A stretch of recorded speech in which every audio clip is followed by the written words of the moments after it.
What's up, guys? Hope you're having a good day. So we got a new Nas album, Magic 2.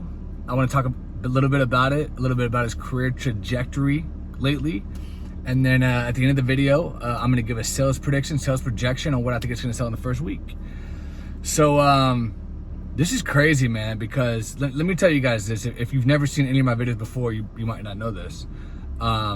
Nas was actually one of my first favorite rappers, okay? I got into rap when I always liked rap, even when I was like a little kid, but when I was about 17, 18 years old, I really got into rap, and for some reason, It Was Written just always stuck out to me as like an absolute classic. Like my first real favorite rappers were Scarface and Nas. And it's just crazy because after Life Is Good, I was still in college when Life Is Good came out. And then he took such a break until Kanye brought him out of retirement with the Nasir album 6 years later. And then ever since then, he's just been back to back to back. Like he had King's Disease 1, King's Disease 2, Magic 1, King's Disease 3, and now we got Magic 2. So I've been thinking to myself, I'm like, why is he so much more prolific now than he was, for that 6-year gap? And even before that, he used to take a long time in between albums. Even if you look between It Was Written and then Nostradamus, that was like a 3-year break. But now he's just, back to back to back. And I was thinking to myself, like, why is that? And actually, as a creative myself with YouTube videos, I think I can actually finally answer that question.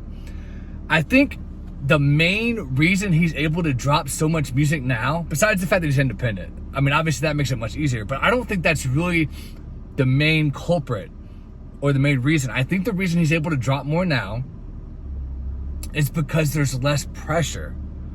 Because I've even noticed for myself, okay, I went viral on YouTube. I had a video that just went absolutely crazy. I gained like 2,000 subscribers in like one day. It was mind-blowing. And then after that happened, I realized that like you constantly have to chase that same success, and you're like, if I don't reach that same pinnacle again, it's like you don't even want to release a video. For my case, and for him too, after he had that, back when he was selling 400,000, 500,000, you have all this pressure weighing on you that you have to keep selling 400,000 to 500,000 in order to appease the label and in order to keep your public perception high. Because rap fans, they're like, oh, he flopped.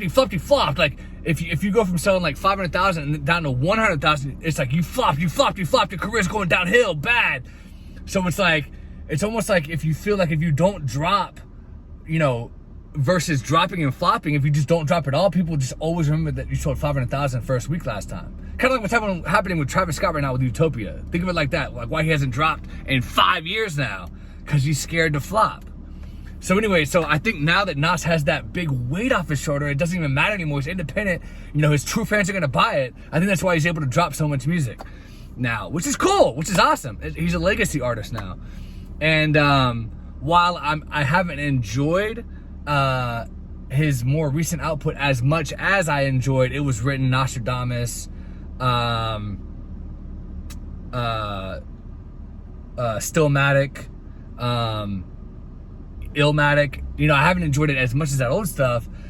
I'm still getting value from it to this day, which is crazy. And listen, we know that he's passionate about music, obviously, because Nas is worth almost $100 million, if not more, with all of the investments he's made. So it's purely from an artistic and passionate sense now that he's putting out music, which is such a contrast between him and 50 Cent. Because if you listen to that song with him and 50 Cent, 50 Cent's verse was whack as fuck. It's like, bro, you took this kind of time off and now you come with this weak ass verse.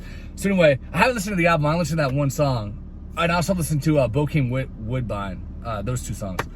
But the 50 Cent verse was weak, man. Like, just stay in retirement if you're not gonna be passionate about rap music like Nas is. So anyway, I think I've said enough about it. Love Nas, glad he dropped. Rap needs it because rap's is not in a good place right now. Anyone could admit that. Sales are down. no new rappers have come out, had a hit in years. It's just not in a good spot. So Good Nos is dropping.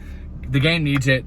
Having said all that, what is it going to sell in the first week? Honestly, guys, KD3, I want to say sold just under 30K, around 29K. Magic 1 sold 22K. I think this one's going to sell about 20K first week. That's what I think. It could end up going a little bit past Magic 1. It could go up to like 25K, and maybe it even gets close to KD3. But KD3 had more tracks than this one, more to stream. So I think a safe bet for me personally, if I was a betting man, if I was going to Vegas and I was, you know, playing a table and I had to make a bet on it, I'd say about 20K. Because he's kind of having a proven track record. He's always in the 20s. Now it could go a little bit lower. It could go in the high upper teens, like that compilation album he did on Def Jam, which is his last major label release, of the Lucy's from a few years ago. It could do that, but I think a safe bet's around 20K. But let me know what you guys think. What do you think is gonna sell in the first week? Give me a like, subscribe if you've never been here before. Really appreciate you guys, and I'll talk to you later.